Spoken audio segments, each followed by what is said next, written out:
I did have a question that's kind of related to something that you said. I think the most important thing for undergraduates, or I guess the biggest hurdle that undergraduates have, is finding out exactly what discipline they want to, pursue.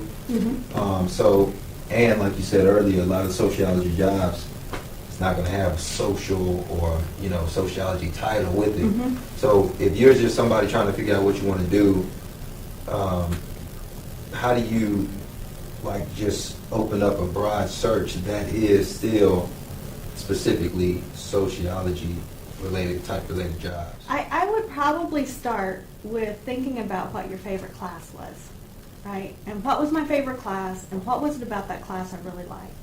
Like, we have a professor here that teaches a class on food and society. Oh, I take that class. And I would love it. Why? Because I'm just really drawn to the issue of hunger, and would really I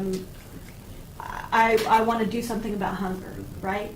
So if you think about the classes that you really liked, what is it about that class? What is it about that topic that's really drawn you to that topic and made you work hard to study that? Because then you're self-motivated, right? There are just some classes we're self-motivated in. There's some classes we're just doing it because we need to be, right? So what's that idea that self-motivates me? And then start digging around, okay, well, if I'm interested in hunger, who's doing work in hunger? What are the organizations, like you said, that are doing work in hunger? We'll just do hunger prevention organizations, and you'll find Feeding America, you'll find national networks of food banks, you'll find advocacy groups, and then just look on their employment page, right? Mm-hmm. So you're hiring people that are doing what? Feeding America, they hire lobbyists, they hire people who are program managers, they hire accountants, they hire everybody. So that's one way to kind of just come up with a list of job titles.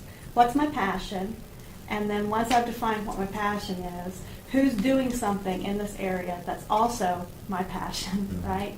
And then what do they do specifically? And what are some of the jobs that they're committed to doing, in that way? And that's where, but I can't say I've done this very well, right? I mean, I'm 49, and sometimes I still wake up and think, what do I want to do when I grow up? Yeah, what's my passion today, yeah. Right?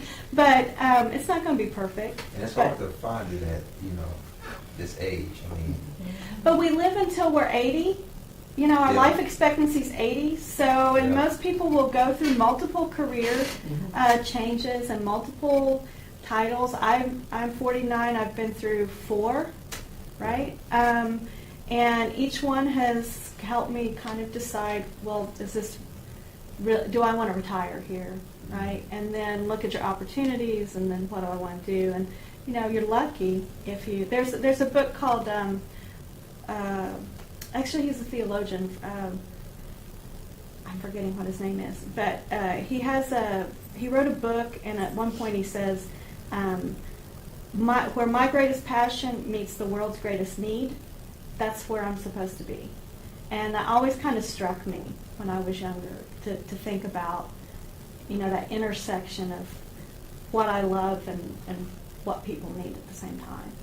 And it's hard, and it's a privilege if you find it. Oh, and then you got money that's there too. Yeah, I mean, but then that's when we get into our theory classes, our Marxist theory classes, right? That we sell our labor. When it's that good.